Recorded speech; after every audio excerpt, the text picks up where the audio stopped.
Hey everyone, this is Bazooka. Welcome to one of my videos and welcome to Random Ramblings. I'm sorry it's not Leave a Loadout. To those of you who were around on my Tuesday stream that I did record a Leave a Loadout. However, funny thing is, when I hit record in Audacity, it decided to not only record my voice, but also record the gameplay sounds as well. I'm not sure if that is a byproduct of streaming and then also recording my voice at the same time. I might have to look into that. Maybe I'm really not sure what went wrong there, but I might try and do that again, just see what exactly happened. But for now, you're not getting to Leave a Loadout. What I did do was the Healthy Soldier loadout that someone left me quite a long time ago, really. And I only just then felt like doing a Leave loadout, so I still have the footage. I don't know if I should really be using this. If I should, you know, just use it anyway and just post commentary over it. I like doing live commentary for Leave loadouts because I don't know, it just feels a little bit better for me. Maybe not, because I still end up doing extremely long pauses without saying anything, or maybe I'll do like a grunt and that's it. That's not very exciting, so for now, I'll leave it for another day, maybe some other time, I don't know. But I really should get back into it, and I know that. So I really do thank you guys who are just holding out for a Leave a Loadout. Thank you for waiting so much. I will get a Leave a Loadout at some point before the end of the year. Of course I'll get one out before the end of the year. And before I don't get it in before the end of the year. That would suck. Anyway, so, I decided to just get some Cactus Canyon gameplay because I haven't actually gotten any gameplay of that place yet. And of course I'm just playing as medic. So, I guess I should go on my thoughts a little bit on Cactus Canyon. Before they started doing like the changes, like when it first came out, the first, what was it? Cactus Canyon 1? I know there's like 1 and then 2. 1 is the one where you start out and you have to go down a hill, and that was really easy for blue team because they just needed to push it a little bit and they would just automatically go down a hill, and that, like, why? That was so pointless. So, obviously, now if you play it, blue team has to push up that hill. They kind of like flipped it around, and that's actually pretty interesting. So, but yeah, when I first played that, I thought that was kind of weird. Also, that choke point at that one spot, the choke point was so bad. It was either one team would absolutely dominate, or the other. Really, that was it. There's just either the red team would hold that point or the blue team would just go straight in. Rarely would it be one team, like, you know, teams being on equal footing. Like, oh, sometimes they're getting caught, but then they can push it out a little bit, and then they get pushed back, and then they push it back forward more.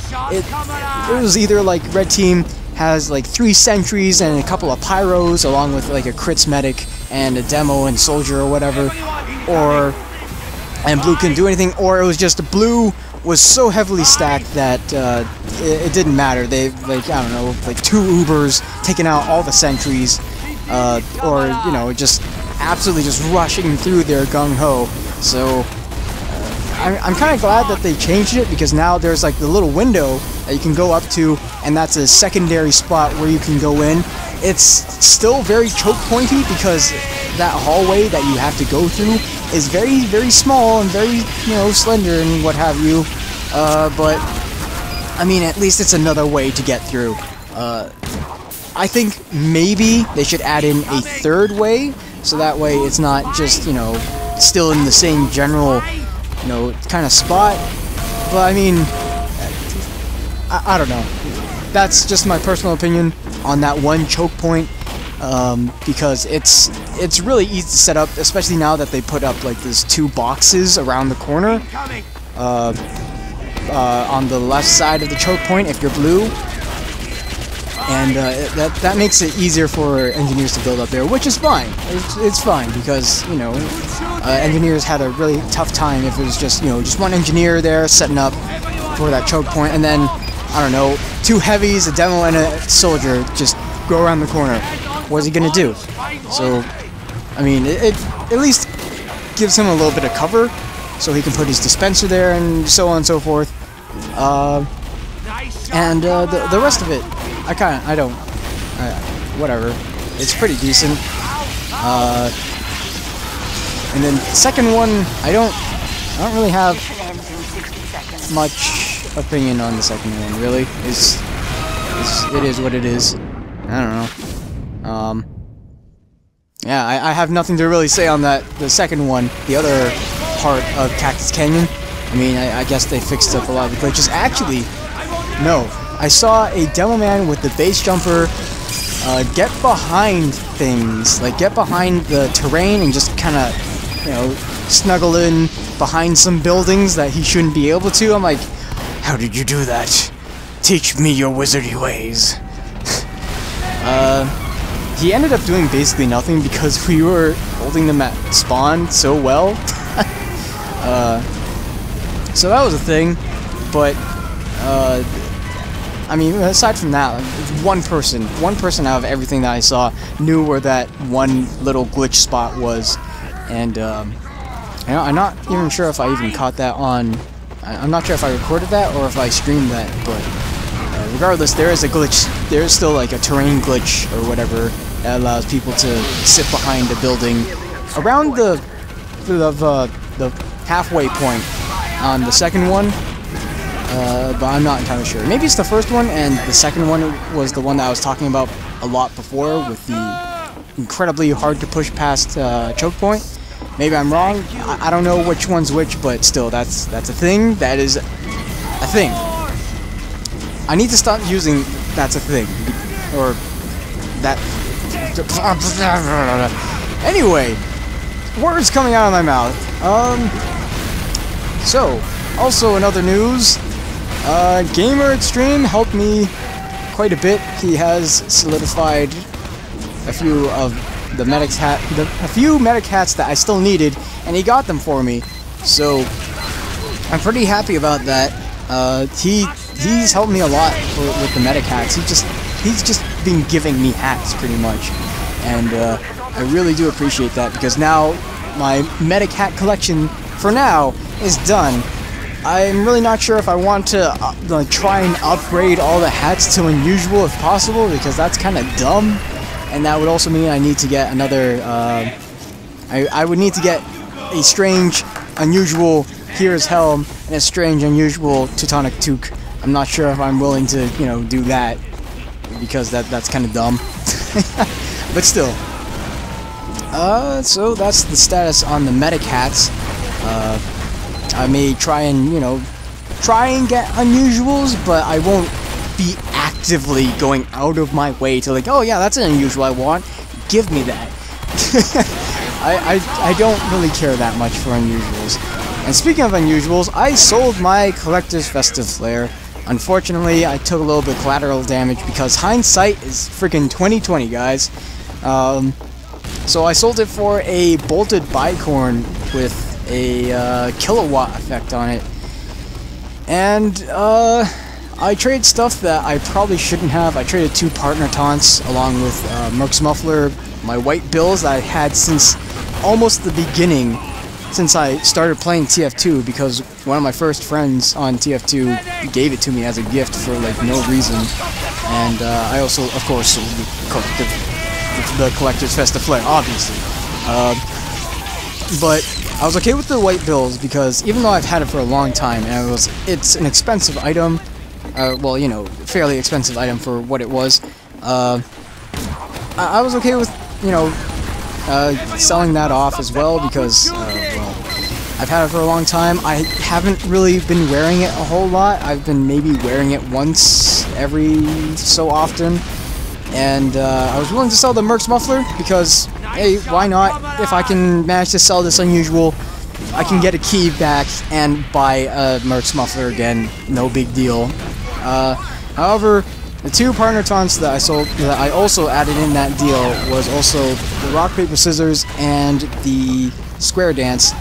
Those are the two that I didn't care nearly as much. The square dance, I mean, I use it sometimes, and same with rock paper scissors. I usually just go with the skull cracker or the flippin' awesome.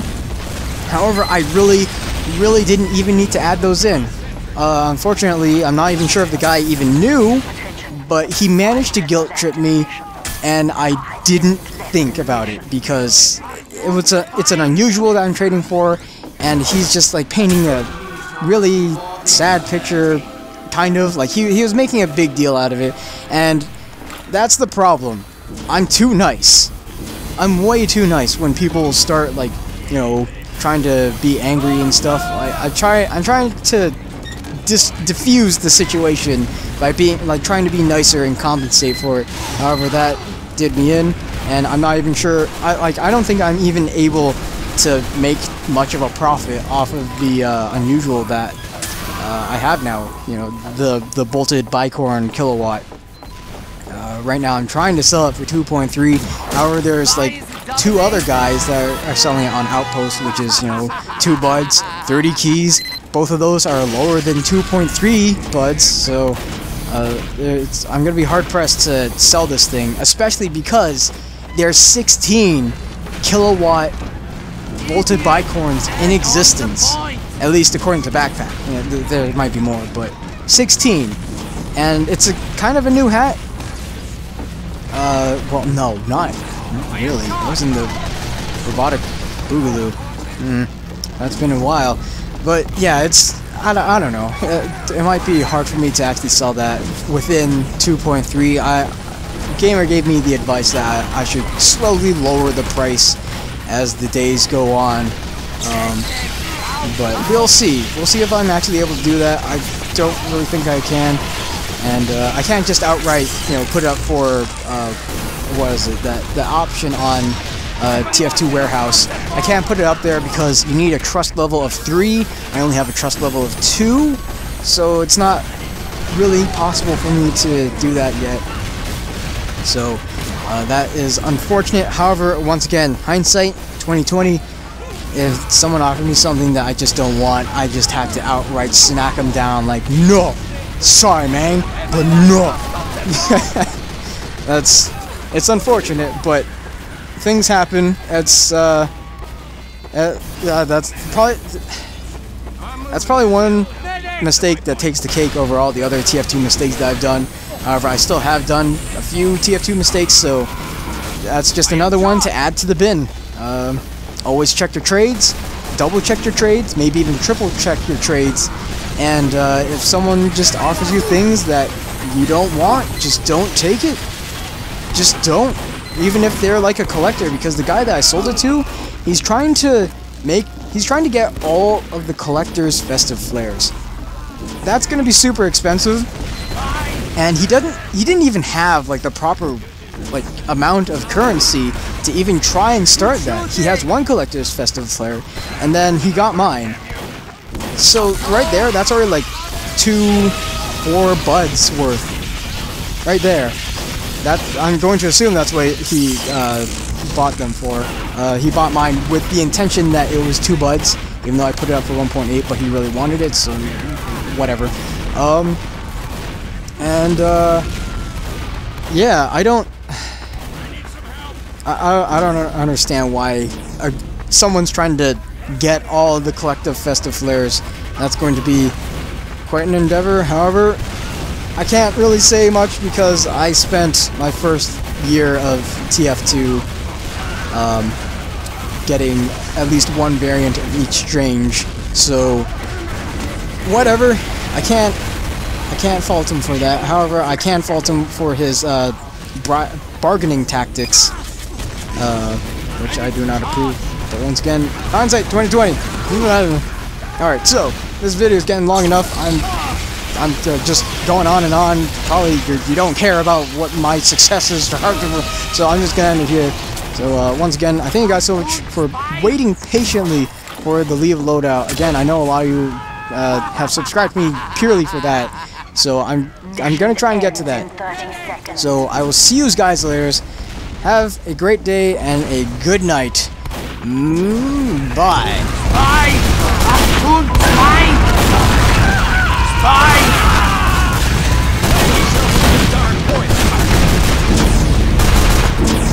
Mission ends in 10 seconds. 5, 4, 3, 2, 1. Victory. I am fully charged. Stay focused.